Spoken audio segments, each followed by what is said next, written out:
नमस्कार दोस्तों, स्वागत है हमारे चैनल सूर्या वेल्थ क्रिएशन में।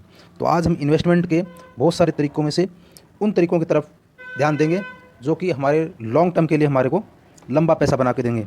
तो इन्वेस्टमेंट हम बहुत सारे तरह से करते हैं, ठीक है। जो हमारा पैसा है उसको बचा कर सेविंग करके और उसको इन्वेस्ट करते हैं। तो किस प्रकार से हम उसको इन्वेस्ट करते हैं, तो ये हमारा चैनल है सूर्या वेल्थ क्रिएशन। इस चैनल को आप सब्सक्राइब कर लीजिए और बेल आइकन को हिट कर लीजिए ताकि जो भी वीडियो मैं डालूँ तो आपकी तरफ नोटिफिकेशन उसका मिल जाए और आपको जो करंट डाटा है, करंट न्यूज़ है, करंट जो भी चीज़ें हैं वो आपको मिलती रहे। तो गाइस आज हम बात करते हैं सबसे पहले सेविंग अकाउंट की। सेविंग अकाउंट आपका सब लोगों का बैंक में अकाउंट होगा, तो उस बैंक पर, उस अकाउंट पर आपको कितना रिटर्न मिलता है। ये देखिए SBI का है जो पूरे साल में 2.70% रिटर्न मिलता है। यानी अगर आप 100 रुपये जमा करवाते हैं, आपके अकाउंट में 100 रुपये रहते हैं, तो 2 रुपये 70 पैसे आपको एक्स्ट्रा मिलते हैं पूरे साल में। HDFC में वही थोड़ा सा ज़्यादा है, 3% से लेकर 3.5% तक है, ठीक है। फिर हम बात करते हैं रिकरिंग डिपॉजिट यानी RD की। तो RD में 4.5% से लेकर 7% तक इसने RD के अंदर रिटर्न बताया, जो कि डिपेंड करता है आप कितना पैसा RD का जमा करवाते हैं। तो यानी ये भी हल्का सा आपके सिंपल इंटरेस्ट से, थोड़ा सा साधारण ब्याज से थोड़ा सा ऊपर है, ठीक है, जो कि 4 रुपये 50 पैसे से लेकर 7 रुपये 10 पैसे तक है। और इतना तो हमारा इन्फ्लेशन रेट रहता है 4.5%। इन्फ्लेशन मतलब महंगाई दर, ठीक है गाइस। फिर हम बात करते हैं इसके अंदर दूसरे बैंकों की। जैसे एक्सिस बैंक है 5 रुपये 75 पैसे से 7 रुपये, SBI की 3 रुपये से 6.5% है ना। इक्विटास बैंक का है, फिर बजाज फाइनेंस का है, HDFC का है। ये सब हैं FD के ऊपर, FD देते हैं आपको, मतलब FD अगर करवाते हैं तो उसके ऊपर इंटरेस्ट है, फिक्स्ड डिपॉजिट, ठीक है गाइस। तो 3% से लेके 6.5%, 7% मैक्सिमम इसमें आपको FD के ऊपर रेट मिलता है, जो कि 4 से 5% तो आप उसमें अगर इन्फ्लेशन रेट निकाल दें तो 2% भी आपकी बचत इसके अंदर दिखाई देगी। फिर हम बात करते हैं LIC की। तो LIC के अंदर हमने जैसे कोई पॉलिसी करवाते हैं तो हमारे को लॉन्ग टर्म के लिए हम उसके अंदर पैसा लगाते हैं, ठीक है। LIC होनी चाहिए सभी व्यक्ति की, लेकिन LIC का बेटर ऑप्शन अगर 2 लाख रुपये 4 लाख रुपये अगर आप लेते हैं तो मेरा पहले वाला वीडियो आप अच्छी तरह से देख लीजिए। आपको 450-500 रुपये में, 450 रुपये में 4 लाख रुपये का इंश्योरेंस आपको पूरे साल भर का आपको मिल जाएगा। अगर 2 लाख रुपये का लेते हैं तो उसमें आपको मात्र 20 रुपये का इंश्योरेंस, 20 रुपये में आप 2 लाख रुपये का इंश्योरेंस ले सकते हैं आपके किसी बैंक में, ठीक है। तो पहले मेरा पहला वाला वीडियो आप देख सकते हैं। LIC के अंदर 4 से 5% रिटर्न मिलता है, जो कि एक बोनस के रूप में आपकी पॉलिसी के ऊपर रहता है और साथ में आपका इंश्योरेंस रहता है, ठीक है। तो इससे बेटर ऑप्शन हमारे पास में क्या है, क्योंकि हम कम से लेके और आगे की तरफ बढ़ते जा रहे हैं, तो इसमें देखिए कि हमारे पास में इसके बाद में और बेटर ऑप्शन क्या है। इसके बाद में बेटर ऑप्शन है हमारे पास में शेयर मार्केट, इक्विटी, या सॉरी गोल्ड भी है। तो गोल्ड, उससे पहले हम गोल्ड देख लेते हैं। गोल्ड के अंदर भी देख लिए 7.5 से 8% तक हमारा रिटर्न रहता है गोल्ड के अंदर। अगर हम गोल्ड खरीदते हैं, ऑनलाइन गोल्ड खरीदिए, ठीक है, आपका सुरक्षित रहेगा और इसके अंदर जो रिटर्न है, रिटर्न भी बेहतरीन रहेंगे और आपका एक संपत्ति रहेगी। आप कभी भी उसको पूरे 24 घंटे में कभी बेच के आप उसका पैसा उठा सकते हैं, ठीक है। अगर फिजिकल डिलीवरी भी लेते हैं या किसी सुनार के पास में भी अगर आप गोल्ड खरीदते हैं तो वो भी बेटर है, लेकिन उससे बेटर यही है कि आप ऑनलाइन लें, ठीक है। संपत्ति अगर बना लेते हैं, कोई गहना बना लेते हैं तो गहना आप जल्दी से बेच नहीं सकते और उसको गिरवी रख के भी आप पैसा उठा सकते हैं, किसी बैंक से भी ले सकते हैं। किसी को भी देंगे तो सोना हर जगह, आप किसी को भी देंगे तो हर कोई गोल्ड को ले लेगा। तो ये भी 7% से 8% तक आपका एक रिटर्न देता है, जो कि बेहतरीन रिटर्न है और ये आपकी एक संपत्ति है, इसको आप खरीद सकते हैं। FD वगैरह के बाद में दूसरा ऑप्शन ये रहता है, ठीक है। रिटर्न RD करते हैं उसके अंदर, उससे भी आप गोल्ड खरीद सकते हैं, लेकिन उसके अंदर आपको रिटर्न और अच्छा मिलता है गोल्ड के अंदर, ठीक है। तो हम एक से एक बेहतरीन, तो पहले हम देखा कि साधारण ब्याज, फिर उसके बाद में देखा कि RD, हम RD से जमा कराते हैं, RD में कितना रिटर्न मिलता है।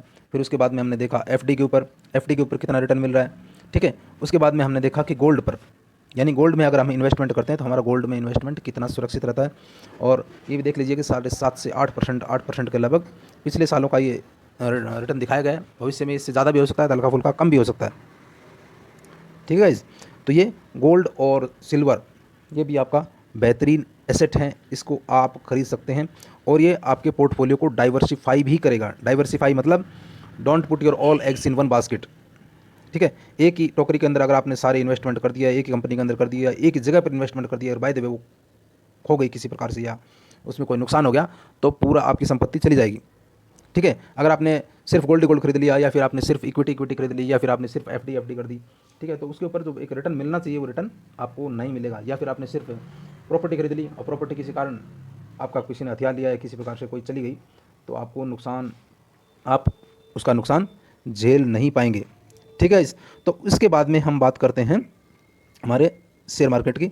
तो शेयर मार्केट के अंदर आप देख लीजिए कि आपको सबसे पहले कंपनियों के बारे में पता होना चाहिए, और मैं रोज़ एक वीडियो डालता हूँ आपको हर कंपनी के बारे में, एनालिसिस 7 से 8 हज़ार कंपनियाँ, लेकिन हर कंपनी को हम न तो इतनी कंपनियों के अंदर इन्वेस्ट करते हैं और न ही हम इतनी कंपनियों को कवर करते हैं। तो कवर उन्हीं कंपनियों को करते हैं जो फ्यूचर में आपका पैसा, हमारा पैसा अच्छा रिटर्न देता हो, ठीक है। या तो अगर आप धीरे धीरे आपको नहीं समझ में आता तो रोज़ आप एक वीडियो उसको देखिए, 2 बार देखिए, 3 बार देखिए, आपको उसके अंदर रोज़ समझ में आएगा।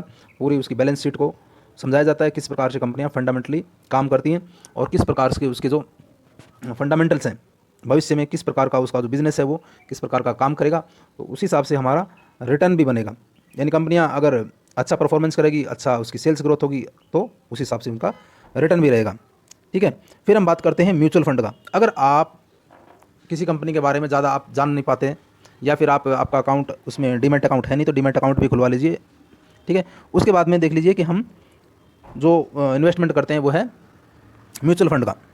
तो म्यूचुअल फंड में ये देख लीजिए 3 साल में 39% का रिटर्न दिया है, 5 साल में 21% का लगा है ना। फिर उसके बाद में देख लीजिए दूसरे म्यूचुअल फंड में 35% का है, 26% का है, 30% का है, यानी 15% से लेकर 30% तक इसमें म्यूचुअल फंड में रिटर्न दिया गया है पिछले 3 साल 5 साल में।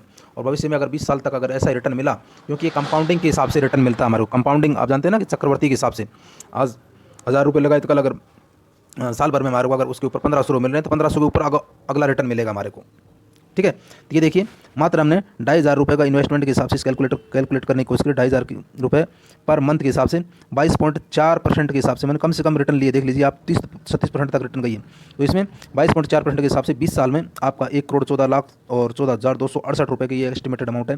यानी 1 करोड़ से ज़्यादा, यानी 20 से 25 साल के बीच में अगर 2 से 2500 रुपये अगर आप हर महीने जमा करते हैं, तो ये देखिए आप आराम से किसी भी कैलकुलेटर के अंदर, SIP कैलकुलेटर के अंदर जाकर आप किसी भी ब्राउज़र के अंदर जाके आप उसको कैलकुलेट करके देख सकते हैं। ये कोई बनाया हुआ कैलकुलेटर नहीं है, ठीक है। और आराम से इसमें 2 से 2500 रुपये आप आराम से निकाल सकते हैं। 20,000, 25,000, 50,000 रुपये अगर आपकी सैलरी है तो आप 10 से 15%, 20%, अगर आपकी एज भी कम है, 20 साल से 20-22 साल अगर उम्र है आपकी, और इनिशियली अगर आपको जॉब मिली है तो आप उसको 50%, 70% तक भी आप इन्वेस्ट करेंगे, तो पहले 10 साल के अंदर वो रिटर्न आपको अगले 100 साल तक आपको बेहतरीन रिटर्न मिलेंगे और आप उसका फाइनेंशियली फ्री हो जाएंगे। यानी कोई भी व्यक्ति इसके अंदर फाइनेंशियली फ्री हो सकता है। नॉर्मल से नॉर्मल 500,000 रुपये लगाकर भी वो करोड़पति बन सकता है, करोड़ों की संपत्ति इकट्ठी कर सकता है। बिल्कुल सही गाइस, बिल्कुल सही बात है। लेकिन लोग फाइनेंशियली जागरूक नहीं हैं, इसलिए वो ठोकर खाते रहते हैं इधर उधर, और कभी किसी से मांग लिया, किसी उधार कर लिया, किसी क्रेडिट कार्ड से उधार कर लिए, तो वो आखिर में अपना नुकसान, और उनके पास में एक संपत्ति नहीं बन पाती है। तो गाइस कैसा लगा ये वीडियो, आप प्लीज़ शेयर एंड सब्सक्राइब दीजिए। Thank you.